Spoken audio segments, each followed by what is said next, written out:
In paragraph 8, you are told that the rent of the store amounts to $420,000 per annum. The rent of the store remains unchanged by Sunday opening. It is not incremental to the decision of opening on Sundays. Now, in a schedule, you can summarize all our findings, all our discussions on the workings that we've just established. The incremental revenue, working 3, amounts to $800,000. The incremental costs listed here on the right-hand side amount to $406,000. You can see that the net incremental revenue exceeds the net incremental costs. And remember, to score maximum marks in this question, you will need to write a conclusion. It'll be a shame to waste that easy mark.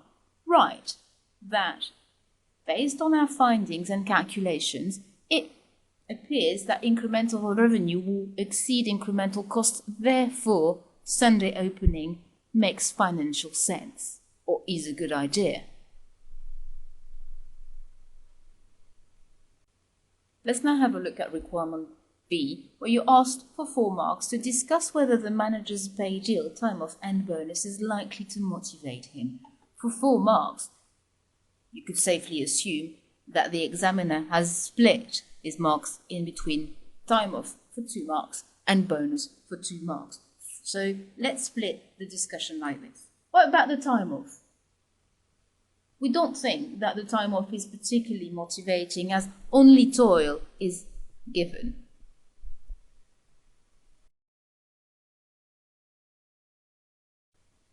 And also, there is no cash alternative to time off at some other point in the week.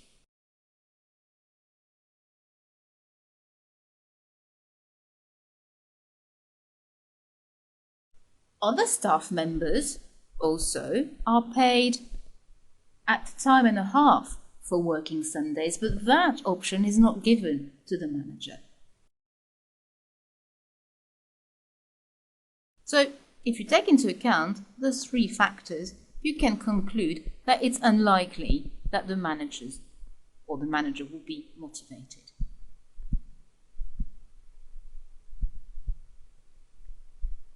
Let's have a look now at the bonus situation.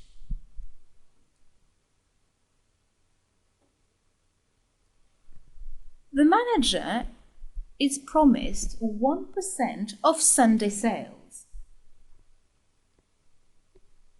1% of Sunday sales of $8,000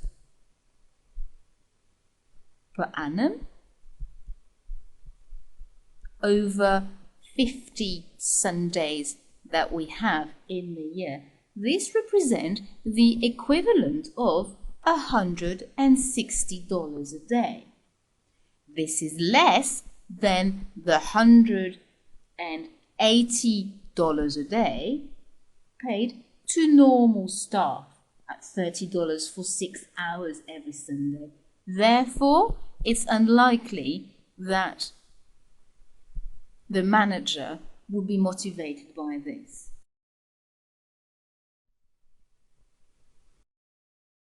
You could have got further marks by saying also, for example, that in that bonus system that is offered to him, there is an element of risk, as bonus is dependent on sales, whereas the staff's extra pay is guaranteed, regardless of sales. So what you could say is that as far as the manager is concerned, the risk is higher for a lower return. It's very unlikely that the manager will be motivated by either the time off or the bonus. In requirement C, also briefly for 4 marks, you're asked to discuss whether discounts and promotions on a Sunday is a good suggestion. On the plus side, you may have said that discounts and promotion on a Sunday can act as a stimulant to encourage Sunday sales in the short term, so that maybe could be seen as a good idea.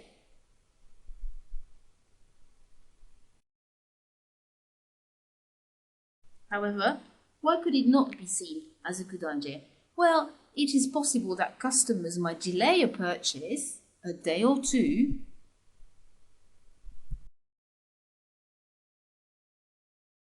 in order to buy on a Sunday when they would normally have bought in the week. Well, this would cost the business and not be such a good idea, since the margin earned on Sunday is predicted to be 20% lower than on other days. Another point you could have made is that customers who've already bought an item on another day might complain when they see the same product on sale for much less on a Sunday.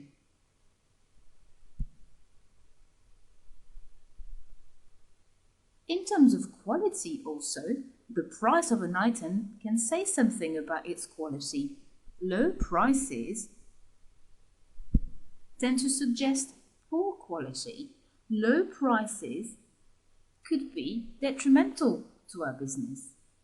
Bits and pieces should be careful so as not to suggest that lower prices do not damage the reputation of the business as regards to quality.